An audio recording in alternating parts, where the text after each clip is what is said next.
안녕하세요. 토오TV입니다. 공동주택 초보 격리를 위한 내비게이션 토오TV 시작하겠습니다. 좋아요 한번 눌러주시고 시청 부탁드립니다. 조회수는 많은데 좋아요가 별로 없어요. 자, 구독도 눌러주시고 진행할게요. 집합건물 VIP 필기 2급 진행합니다. 오늘은 사용료에 대해서 전체적으로 말씀드릴 건데, 물론 그 사용료에 대해서 이거를 깊게 얘기하는 건 너무 설명드릴 게 너무 방대하고, 여기선 개괄만 제가 말씀드릴 거예요. 그리고 만약에 수도나 전기에 대한 좀 더 깊게 얘기를 한 거를 보고 싶다라는 거는 각 해당 영상을 검색해서 보시면 될 것 같습니다. 기존의 영상들이 있으니까. 그리고 여기서는 집합건물 ERP 2급에 들어가서 알아야 될 만한 사항들이긴 한데, 제가 그냥 혹시 모르니 풀탄은 드릴게요. 근데 이게 난이도 조정이 생각보다 어려워서 그냥 얘기하다 보면 제가 좀 쓸데없는 얘기 좀 많이 할 때가 있어서 그거는 좀 감안을 하셔야 될 것 같습니다. 자, 봅시다. 전기료나 우리가 수도료, 가스료 이 부분에 대해서는 우리 화면이 자기가 넘어가네요. 죄송합니다.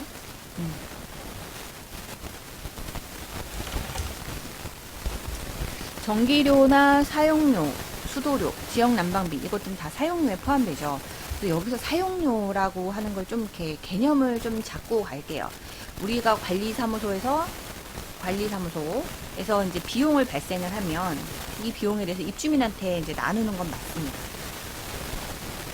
제가 정리하는 거예요. 그러니까 제 생각을 얘기한 거니까 이거에 대해서 약간 생각이 다르신 분도 있을 수 있지만 어쨌든 이건 제 생각에 대해서 설명하는 거고, 근데 비용은 크게 여러 가지로 나눌 수 있죠. 그러니까 비용에 대해서 발생할 때 입주자들의 대표자인 입주자 대표 회의에서 업체를 선정하고 그 업체를 선정해서 그 계약된 금액을 입주민한테 부과하는 방식이 있어요. 이게 대체적으로 청소비, 경비비 뭐 이런 거, 소독비 같은 경우죠. 입주민이 그거에 대해서 이제 직접적으로 권한 행사는 어렵습니다. 간접이죠, 간접. 그리고 또 다른 비용이 있어요. 또 다른 비용은 있으면 그거를 카테고리를 나눠서 얘는 사용료로 나눠서 볼 수 있어요. 사용료는 입주자 대표들이 업체를 선정해서 비용을 계약하는 그런 관념이 아니에요. 왜냐하면 사용료는 독과점이죠. 정부기관이니까. 대체적으로 한국전력, 공사, 수도사업소, 가스공사, 지역난방공사 이런 데가 있어요. 이거는 우리가 선택할 수 있는 게 아니고 정부기관 사업이죠. 독과점이죠. 어쨌든 이런 곳에서 우리가 계약을 해서, 계약은 조금씩 종합인지 단일인지 뭐 이런 거 좀 다를 수는 있지만 계약을 해서 이 사용료만큼 입주민한테 부과합니다. 여기서 관리사무소나 입주자 대표회의에서 계약은 하지만 실제 여기서 중간에 의견을 하고 가격을 다운받고 뭐 이런 개념이 아니에요. 그러니까 입주민이 자기가 사용한 만큼 받는 개념이기 때문에 이게 사용료라고 보시면 돼요. 이렇게 좀 나눠보시면 돼요. 그러면 이 사용료에는 우리가 알고 있는 전기료, 수도료, 가스료, 지역 난방비. 근데 여기 지역 난방비라고 비용을 발생하는 계정을 쓰셔도 되지만 연료금의 난방비, 급탕비로 쓰는 데도 있어요. 그러니까 그 전에 난방비하고 급탕비를 했었잖아요. 중앙난방 방식인 경우로. 근데 지역 난방부도 지역 난방비라는 계정을 따로 안 쓰고 얘로 부과할 수도 있어요. 이거는 각각 본인이 근무하는 단지나 아니면 집합건물 상황에 따라서 계정을 쓰시면 됩니다. 정화조 청소비 얘도 마찬가지죠. 무슨 해당하는 구청에 정해진 업체에서 정화조 청소하잖아요. 폐기물 수수료도 마찬가지고, 건물 보험료는 얘는 우리가 업체를 선정하는 건 맞아요. 근데 문제는 건물보험하고 관리다 운영비하고 선거관리 운영비는 사용료 개념으로 들어가요. 왜냐면 이거는 강제적인 게 약간 있죠. 보험을 들어야 되고, 그죠? 관리단 운영비하고 선거관리비는 그 실제 쓴 만큼 나가는 개념으로 해서 사용료로 하는 거고, 건물보험도 실제 우리가 계약한 금액만큼 납부하는 거죠. 근데 여기에 사용료가 들어간다. 이거는 여기까지는 여러분들이 이해하는데 여기서부터는 이거는 사용료인가 아닌가 헷갈려 하실 수 있어요. 근데 여기서는 사용료다. 쓴 만큼 부과하는 걸로 일단 머릿속에 집어넣고 계약은 이렇게 나눠서 볼 수 있다라고 생각하시면 돼요. 그러면 이제 밑에 볼게요. 전기료 같은 경우는 우리가 그 한전에서 고지서가 3개가 옵니다. 여기서처럼 일반용 전기료 고지서, 산업용 전기료 고지서, 가로등용 전기료 고지서 이 3가지가 와요. 그래서 얘를 좀 여기를 넣고 보면 일반 산업 가로 등용으로 이렇게 고지서가 3개가 오고요. 이 3개의 고지서를 우리가 또 나누죠. 왜냐하면 아파트 시설에서는 세대에서만 쓰는 전기료만 납부하는 게 아니라 우리가 1층에 있는 로비에 켜는 전기 등, 그 다음에 나무 사이에 있는 그 가로등에 하는 그 전기 등, 그 다음에 얘를 지하에 있는 변전실이나 변압기에서 쓰는 전기나 아니면 저수조 펌프에 쓰는 전기. 이거는 뭐예요? 여기는 산업용이라고 해요. 산업용 전기. 얘도 쓰죠. 그 다음에 우리가 아파트는 이것만 있는 게 아니죠. 노인정도 있고요. 관리소도 있고요. 아니, 하다못해 커뮤니티도 있어요. 이런 데에 대한 전기료들도 다 세대 전기를 뺀 나머지는 공용으로 봅니다. 그럼 이 공용에 들어가는 전기료는 가로등 전기, 산업용, 그 다음에 이렇게 공용 전기가 같이 들어간 거죠. 그래서 우리가 고지서를 발부를 받잖아요. 그럼 고지서는 1번, 2번, 3번이 전체 전기료는 맞아요. 근데 우리가 이걸 입주민한테 부과를 할 때는 나눠서 부과해야 돼요. 공용과 아니면 세대로 이렇게 나눠서 구분합니다. 이거는 고지서만 가지고 전표를 넣는 건데 실제 종합계약이나 단일계약에 따라서 고지서는 조금씩 그 고지서를 가지고 단일이나 종합에 따라서 전기료가 조금씩 달라질 수는 있어요. 뭐 자세한 걸 여기서 얘기하면 너무 깊고요. 일단 요렇게 해서 나눠집니다. 요 정도만 흐름을 알아보시고 들어가시면 돼요. 자, 이제 볼게요. 1번. 당월분 전기료가 고지대에서 월말에 계상하다. 이제 비용을 발생해 두는 거죠. 납기일은 이 길이다. 그렇기 때문에 다음 달에 지급해요. 미지급 비용이죠. 그러면 미지급 비용으로 비용은 전체 금액을 발생해 주시고요. 대신 전기료하고 보면 일반 전기 산업 가로등에는 부가세가 일부 포함되어 있어요. 전체 금액에 여기 그러면 전기요금에 부가세 포함인 그러니까 1,100만 원이죠. 그러면 1,000만 원과 100만 원이 부가세고요. 그래서 여기서는 88만 원이니까 80만 원과 8만 원 중 8만 원이 부가세예요. 그죠? 여기도 16만 5천이니까 15만 원하고 15,000원이 부가세겠죠. 얘만 따로 계산해서 발라내면 여기 이 금액이 나와요. 부가가치세. 그리고 나머지는 다 전기료로 발생해 주시면 됩니다. 이 안에 들어있는 거. 그리고 여기는 고지 현황이라고 TV 수신료가 면세라고 표시되어 있는데 여기는 상업용 건물이기 때문에 TV가 없어요. 근데 만약에 주택으로 허가받은 오피스텔이면 TV 수신료가 나오겠죠. 세대당 2,500원인 걸로 알고 있습니다. KBS 수신료. 그리고 밑에 전기자동차 충전용 전기는 제외한다라고 되어 있는데 대부분 전기자동차는 모자 분리합니다. 모자 분리라고 하면은 원래는 그 집합 건물이 하는 그 계량기에 있는 게 그 모의 계량이라 하면 그 주차장에 있는 전기차 충전소에 있는 그 전기는 자로 별도로 얘는 고지서가 나가는 거예요. 그러니까 실제 자동차를 충전하는 그 세대한테 각각 가요. 그래서 얘를 어플로 결제하고 이분들이 하시죠. 그러니까 우리는 입주자들한테는 전기자동차가 전기를 우리가 내는 거 일부 내는 거 아닌가 이거 물어보는 분들도 있지만 그렇진 않다. 현실적으로 대부분 모자 분리를 합니다. 그 다음 거 위 전기료가 2월에 한국은행에 자동이체로 한전에 납부가 됐어요. 그러면 미지급 비용 부채가 줄어들고요. 한국은행에서 나가는데 이 금액 다 그대로 나가는 거죠.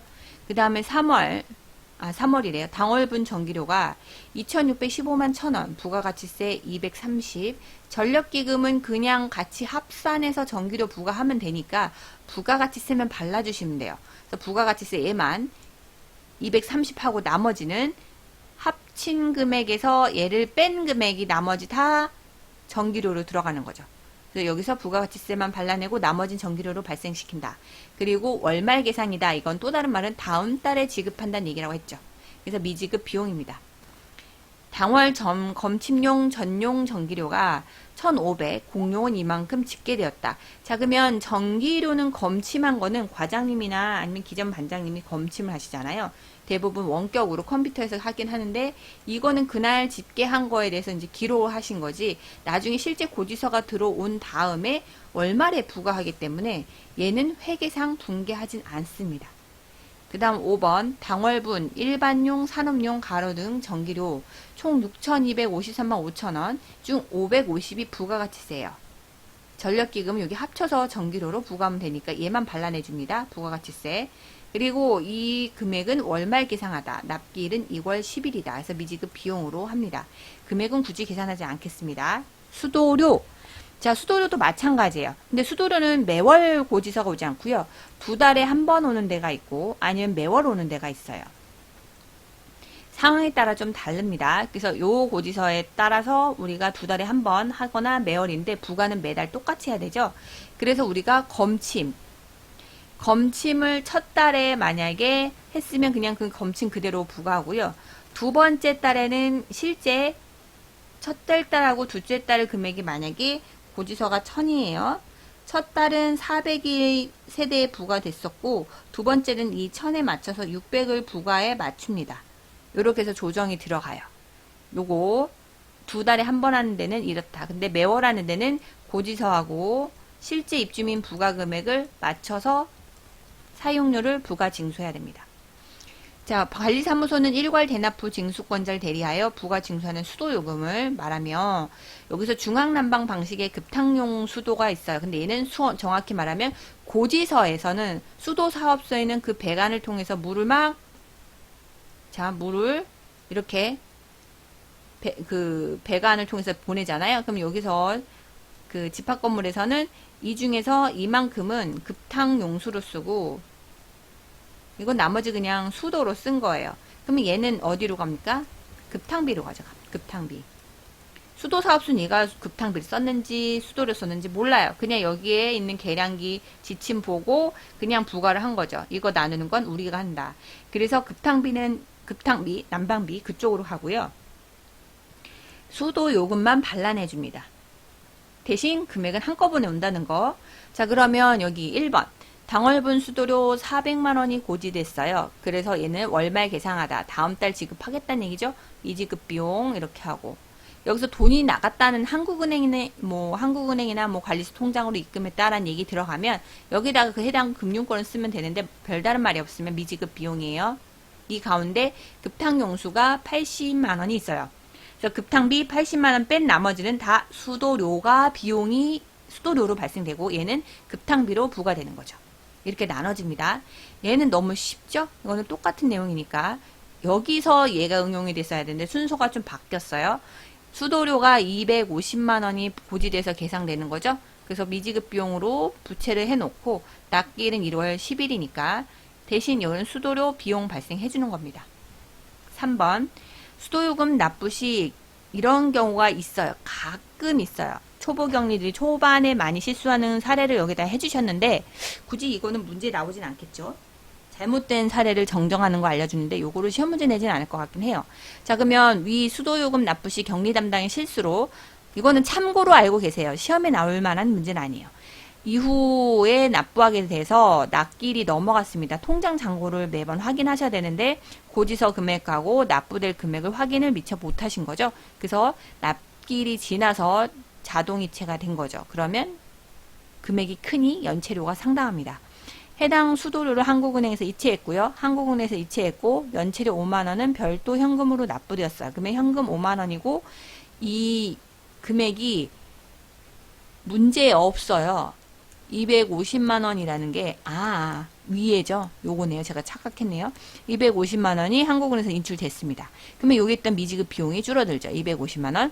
그리고 현금을 인출했는데 정산은 사후 처리하기로 했다. 이거 가지급금으로 일단 관리비 통장에서 나가니까 5만원 이렇게 처리한 것 같아요. 그러면 그 다음에 대표님들이 금액 큰 거 아니니까 우리 이거를 그냥 관리 비용으로 처리하고 경리 이제 실수하지 마라고 해주신 거죠. 그래서 가지급금 자산이 줄어들고요. 5만원 줄어들고 잡지출로 하기로 했습니다. 5만원. 그래서 만약에 근데 이 금액도 상당하고 만약에 전기료면 금액 엄청납니다. 전기료는 몇십만원이에요. 그럴 때는 대부분 공동주택에서 너그러이 봐주지 않죠. 그러면 대부분 격리도 본인이 잘못했으니까 그럴 때는 본인이 납부하는 경우가 있습니다. 5번 수도료를 격월 납부하는 건물 이게 2달에 한 번이라는 거죠. 제가 말씀드린 수도사업소로부터 두 달분 전월과 당월 수도요금을 430만원이 고지되었어요. 한국은행에서 납부했죠. 한국은행 납부했으니까 자산의 감소고요. 수도료는 자체 단가 조건표에 이미 조건표에 의하며 잉여금 없다. 그러니까 그 금액에 딱 맞춰서 했다.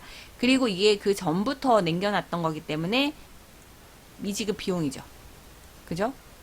요거 얘는 특별한 건 없는데 요런 것 때문에 헷갈릴까봐 일부러 페이크를 걸은 거죠. 원래는 이거는 굳이 안 써도 돼요. 수도료는 잉여금 자체가 있으면 안 돼요. 단가 조건표는 이거 매년 업데이트 해야 되는 거고, 수도료는 단가 자체 조건표에 의해서 고지서가 가야 되는 게 맞고, 잉여금은 당연히 있으면 안 되죠. 너무 당연한 건데 이거를 안 보다가 보면 당황할 수가 있어요. 그 다음 지역난방비. 자, 지역난방비는 중앙이나 아니면 지역난방에 이렇게 쓰기도 하는데 그 중에서 지역이란 말이 있으면 지역난방공사에서 공급하는 그 얘기를 한 겁니다. 근데 만약에 지역이 없으면 우리가 중앙집중난방방식일 수도 있다는 거. 그리고 지역난방공사는 지역난방공사에서 열을 공급하죠. 그럼 그 안에 들어가는 것 중에 우리가 난방비라는 고지서를 받죠. 연료금 고지서를 받아요. 연료금, 지역, 난방, 연료금 고지서를 받아요. 이 고지서 안에는 나눠집니다. 급탕비하고 그 다음에 난방비. 아주 매우 고온의 물을 받아서 그걸로 난방을 하고, 그리고 그 일부는 샤워할 때 쓰고 하는 거죠. 급탕비. 그래서 여기에 들어간 수도사업소에서 가는 물 중에 일부가 여기 급탕비로 부과를 합니다. 아까 그 수도 요금 했을 때 했었죠? 그럼 여기에 들어가는 게 일부의 물이 여기로 부과될 수 있습니다. 그거 착각하면 안 되고요. 그리고 여기서 말하는 것 중에 그 난방비는 전체 연료금에서 이거 급탕비를 뺀 게 난방비로 부과되고, 이 급탕비에 대한 그 금액은 사용량, 열량계나 또는 유량계, 열량계는 말 그대로 그 온도에 따라서 부과하는 거고요. 유량계는 그 물이 그 온수가 들어가는 흐름의 양에 따라서 부과하는 게 유량계입니다. 이거는 뭐라고 할까? 계량기의 종류니까 그렇게 알고 계시면 되고요. 이 사용량에다가 세제곱미터니까 단가잖아요. 이거 1톤이에요. 1톤당 단가를 해요. 톤당 단가는 이거는 관리단에서 의결로 정합니다. 이거에 대해서 관리단이 정하는 거고, 요거에 대해서는 수도사업소는 자기네가 지급한 것만 고지서를 보내고, 여기서 배분을 어떻게 하는지는 크게 터치하지 않습니다. 왜냐면 얘도 똑같죠. 정기요금하고 똑같죠. 종합하고 단일할 때, 단일은 공동전기료를 배분할 때, 한전에서는 얼마 하라고 단가를 터치하지 않아요. 근데 한전에서 종합계약을 할 때는 그때는 딱 거기네가 부과한 금액만큼 똑같이 부과하셔야 돼요. 그거는 계약에 따라 좀 다르고요. 자, 그러면 여기 있는 걸 한번 읽어보시면 되겠습니다. 초보는 꼭 다 읽어보셔야 돼요. 1번 분계시스. 지역 난방공사에서 당월분 연료금이 1980만원 부가세 포함이니까 무조건 부가세를 발라내야겠죠. 그래서 얘를 고지대에서 월말에 계상했다. 은행이 나갔단 말 없고요. 그럼 미지급 비용으로 가죠. 1980이고요. 그러면 얘는 지역난방공사였으니까 지역난방비로 1800과 부가가치세 180으로 나눕니다. 2번 위 건물은 해당 미지급 비용의 납기일에 한국은행에서 인출 납부했습니다. 자산이 감소했으니까 한국은행이 그러니까 자산의 감소니까 대변으로 가고요. 그 다음에 미지급 비용이 그대로 부채가 감소되겠습니다. 그래서 미지급 비용 1980만원. 3번 검침일에 난방 열량계, 여기는 열량계를 쓰는 데인가 봐요. 검침한 결과 구본 소유자들의 난방 전용 연료금이 2100만원, 전용 급탕용 연료금은 1200, 그 다음에 난방용 연료금은 120, 급탕용 연료금은 20만원, 총 3440만원이 건물 내 요금으로 집계되었다. 부가가치세 포함이다. 자, 이건 검침이라고 얘는 의미가 없어요. 검침일은 각자 본인이 그때 수도사업소나 지역난방공사나 한전이나 자기네들이 금액을 우리가 검침한 걸 기준으로 이제 금액을 책장에서 보내주잖아요. 그래서 우리는 고지서가 들어오고 말일 날쯤, 지금 여태까지 다 전기 난방을 다 말일자 전표에 넣고 있습니다. 그죠? 그러면 그때 우리가 이거를 넣는 거지, 미리 검침해서 이게 확정 금액이 고지서에서 오지 않았는데 불구하고 얘를 회계상 거래상 넣는다? 이건 아니죠. 그러니까 우리가 그 부채에 대해서도 부채를 확실하게 납부하고 금액이 확정돼야 되잖아요. 근데 얘는 뭐가 확정된 게 없어요. 그럼 분개할 수가 없습니다. 그죠? 3번은 분개 없어요. 이런 걸로 우리가 낚이면 안 되죠. 만약 이런 문제 나와주면 완전 땡큐죠. 그냥 분개 없음 쓰고 답을 맞춰버리면 되니까. 그 다음에 4번. 관할 지역 지역 난방 공사로부터 해당 연료금 고지서가 3,410만원 부가가치세 포함해서 이거를 고지서를 받았어요. 월 마감할 때 이를 계상합니다. 말일 날짜 전표 넣는다는 얘기죠. 이 건물은 건물 자체의 검침 단가를 조정 적정 공용요금 발생하여 정산함으로써 이거는 불필요한 말이죠. 당연히 공용에 대해서 적정 공용요금으로 발생해서 부과를 하는 게 맞죠. 불용 연료금, 잉여 지역 난방비 이렇게 쓸데없이 남는 그 금액이 없다. 정산 부과되고 있다. 이거는 당연한 말이기 때문에 굳이 필요가 없어요.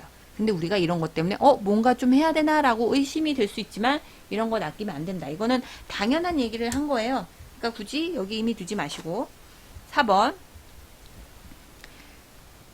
여기서 지역난방비 총 요금이 나왔으니까 이거 이대로 미지급 비용하는 거죠. 그죠? 돈 지금 통장에서 나갔다는 말은 없고요. 그럼 여기서 이제 부가가치세만 발라내셔야 되죠. 부가세 포함이니까 요거 여기서 부가세 포함된 거는 31만 원이죠. 그래서 부가가치세 31만 원과 지역난방비 3,100 이렇게 제가 이거를 계속 금액을 제가 나눌 수 있는데 이거는 어렵지 않잖아요. 나누기 1.1 하면 공급가가 나오는 거죠. 자 그러면 만약에 11만 원하고 11,000원이에요. 이거 10%니까 더하면 12만 1,000원이죠. 그럼 얘는 11만 원과 11,000원 10% 부가세하고 공급가가 나눠지잖아요. 이거 제가 어떻게 나눈다고 했어요? 앞자리하고 뒷자리가 합친 것이 가운데 자리라면 얘로 계산하면 된댔잖아요. 11,000원과 그 다음에 11만 원 이렇게. 이거는 계속 얘기했기 때문에 제가 언급을 지금 안 하죠. 그 처음에 영상에 되게 많이 설명을 했기 때문에 여기서까지 얘기할 거는 너무 시간을 잡아먹는 것 같아서 그래서 혹시 몰라서 한 번 더 언급을 해드려요. 5번 그러니까 적어도 격리주임님이라면 기본 연산에 대해서는 알고 계셔야 돼요. 그래서 제가 한 번 더 말씀드렸습니다. 위 건물에 해당 연료금이 납기일에 한국은행에서 자동이체 납부됐죠. 그럼 얘가 미지급 비용이 줄어들겠죠. 미지급 비용 그냥 얘는 여기서 풀게요. 3,410만원. 한국은행에서 납부됐죠? 그러면 얘는 자산의 감소. 한국은행 3,410만원. 이렇게 가겠죠. 자, 한번 만나볼까요? 넘겨요. 여기 맞죠? 미지급 비용 3,410만원, 한국은행 3,410만원. 이렇게 하면 됩니다. 자, 오늘은 여기까지. 사용료는 끝났고요. 다음엔 정화조 청소비에 대해서 하겠습니다. 퀴즈는 지난 시간에 말한 대로 안 했습니다. 왜냐면 퀴즈까지 하면 시간이 훌쩍 넘어갈 것 같아서. 자, 그러면 오늘도 여러분 실력을 키우고 화이팅! 좋아요, 구독, 공유, 알람 신청 부탁드립니다. 또 뵙겠습니다. 감사합니다.